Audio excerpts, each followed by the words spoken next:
Hey guys, this is DSP, David Stephen Patterson, founder of 7-Figure Headhunter. Now this is the final video in my short video branding series. So if you haven't watched them yet, you gotta do it first, okay? Now if you have watched them and you did your homework, and I hope you did, then let's dig into the 10 steps that you need to follow so you can take the foundation of what you've built, right? Your core differentiator, and from there, how you can build your brand on top of that, okay? All right, let's begin. So step one, what is your vision? Now, before you can begin to brand yourself, you first have to reflect on your personal recruiting vision. Now, this isn't visualizing the cool sports car you're gonna buy with all that cash you're about to start raking in. Or maybe it is, I don't know, that could be a good motivator for you. But this is a deep dive into yourself to find out what your character traits are, your traits, your values, your passions. So true self-reflection is required because this will provide a sense of true north for you as you find your voice and develop your own unique brand, okay? And make no mistake, if you want to be noticed, you must be memorable, okay? Because without finding your unique voice, clients and candidates will never hear you over the noise of every other recruiter vying for their attention. We're gonna come back to this in step number 10. Now, step number 2 is define your audience. Now, the first and most important step, of course, is all about you, right? But now that we've done that, now it's time for the second most important step, and that's knowing your audience. Now, of course, there are the two most obvious types of people that you need to account for. There's the client, which isn't always the company that pays for your services. Let's say you're an internal HR recruiter and your hiring manager within your company, that is your client, okay? It's an internal client. You also have the candidate, which is the person you reach out to pitch the open position your client has. Now, don't forget the two other types of people who can also be just as influential to your success, perhaps even more so, right? The third type of person is the influencer. This is the person who doesn't necessarily make the hiring decision, or in the candidate's case, the decision to accept or reject an offer, but they have an influence on the decision-making process nonetheless. And then there's the supporter. That's your tribe, right? These are the people that will support you in your vision. Your boss, your peers, your mentors, your family, your friends, everybody, okay?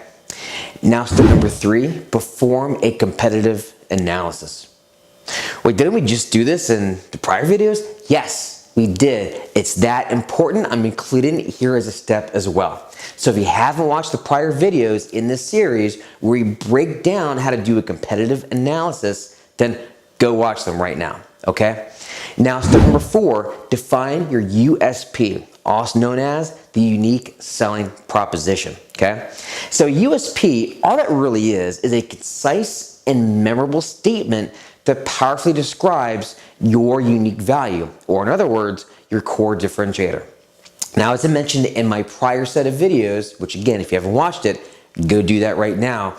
Your USP should create interest and excitement in the mind of your prospect by connecting to their emotional triggers. And as an added benefit, the more value a prospect receives from your service, right, or at least perceived value, the less relevant price becomes. Pretty cool, huh? You never want to have to compete on price. Anyway, step number 5, build your brand assets. Now this is the fun part, okay? Building your online and offline brand assets that will communicate your brand message to your target audience.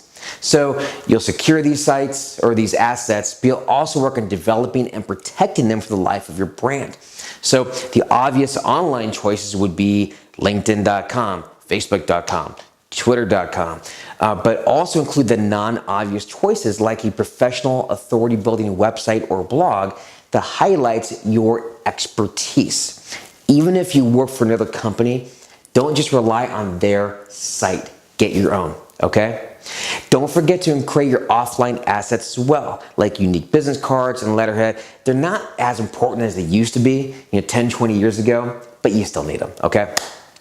Step number 6, curate great content. because your online assets, in essence, act as a hub of your branding efforts, right? So your target audience will go there to learn more about you and how you can solve their problems. But without securing their attention, without driving traffic, then they'll have no reason to learn more about you, and that's where sharing content comes in. Now, don't worry, you don't need to start creating your own content, at least right now. That's for a later step, but you can piggyback off the work of others who have already created great content that is relevant to your industry. And you can curate that content and share it across all of your online platforms. The underlying concept here is a simple value exchange. You provide your audience with content that they find valuable, and they provide you the opportunity to sell your brand to them. Now, this is only the tip of the iceberg though, okay? If you really want to create a name for yourself, you need to eventually create your own original content, which brings me to step number 7, creating original content. Now, creating content for your audience is really a necessary step to getting on their radar screen. I mean, curating great content is the first step, but to be seen as a real expert, a real subject matter expert, you have to create your own original content to share. This is how you'll find your voice, and this is how you'll be seen as a thought leader in your field. Now, this can make many forms. It could be writing blogs that appear on your personal website, and of course sharing those blogs on your social media, to guest blogging on other sites. You can even create cool infographics, videos, which is my personal favorite, webinars, speeches, podcasts, etc. Okay? Step number 8, create compelling platforms to draw people in. So at this point in your recruiting career, you're probably well on your way to establishing yourself as a leader in this market, assuming you followed these steps, okay? Now, if you stop right here, you're already ahead of the game. You're ahead of 95% of other recruiters that you compete against, even those with much more experience than you, okay? You're making a name for yourself, but it's not enough. If you want to be elite, I'm talking truly elite, well, you've got to parlay that perceived experience that you've built up through your social media platforms, pushing the curated content and the original content, and drive them to additional platforms that lock them in as your audience, okay? I guarantee that virtually no one in your market is doing this. So what does that mean? Well, here's a couple of examples. You can host lunch and learn webinars for your clients and candidates on topics they care about, right? I'm talking about real topics they care about, not the self-serving ones like the best way to pick the best recruiter, which happens to be you, okay? I'm talking about real topics like helping them to improve or optimize their interviewing process, right? You can also create salary surveys. So there's lots of different ideas and things you can do to create additional platforms to draw and lock people in, okay? Step number 9, getting press coverage. Now, getting press coverage can bring your brand to further heights and can really establish you as an authority. Now, if you have the money, if you pay a PR consultant between $2,000 to $5,000 per month, you'll get access to publications who would be dying to mine people like you for quotes or even interview you for a feature. That said, it can be kind of expensive. So there are other great alternative ways to get free or almost free press coverage. But keep in mind, you will have more success using those paid resources. But again, if you're not there yet, okay, there's a lot of free resources that you can tap into to get you access to reporters in those publications, right? So here's some great resources that you can use. helpareporter.com, profnet.com, muckrack.com, and expert.com. There's a lot of others as well, but those are the main sites you can check out. And the links to those sites can be found in my branding guide, which you can download down there, all right?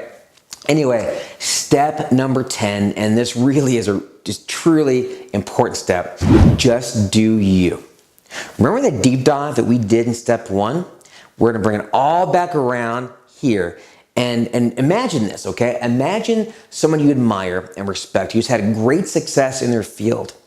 And I'll show you someone who has done it their way, right? Who's infused their unique personality into their career. It's almost impossible to build a lasting brand without being who you really are, because it comes down to energy management.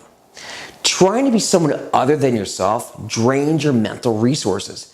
And to try to maintain that over time leaves less mental energy for the things that really matter, such as, building a great brand, okay?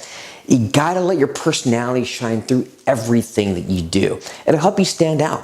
It'll help you be memorable. In fact, you should be polarizing. Sure, you might piss a few people off, but they don't matter. In the long run, the people who do matter, your top clients, your top candidates, and your tribe, they will take notice of you. They won't be able to help it. But people are attracted to uniqueness. So be quirky, be brash, be hyper, be quiet, be thoughtful, whatever, right? But there's only one of you. So make your personality your most valuable brand asset. I tell you, I wish I would have figured this out years ago. So there you have it. 10 steps to creating a killer authority building and recruiting brand. If you take time to figure out what your core differentiators are, right, as a first step, and take these 10 steps to heart, in 90 days, you can have a recruiting brand that will blow the big brand names out of the water, even if it's your first day at a recruiter boot camp. Now, these steps may not all be easy, right? But they are doable, particularly if you small chunk it and you take it just one step at a time. But remember, right, and this is key, there's no end game, right? There's never going to be a point you can sit back and say, hey, look, I win. It's a continual process. And you'll see immediate improvements, sure, but this is a process where you can never stop. It is incremental. Success takes time, and so does your story. Your story needs time to breathe and take shape and evolve. Your life is a canvas, okay? So this is your opportunity to make that canvas into a work of art, because there's no telling where you'll end up, but no matter where that is, it's where you're meant to be as long as you make it so, because you must be the architect of your own success. All right, now if you want to dive into some more detail on branding, you can also click down below for my free 10-step guide on crafting your celebrity recruiting brand. You can also check out my site, davidstephanpatterson.com, for even more free resource guides and videos.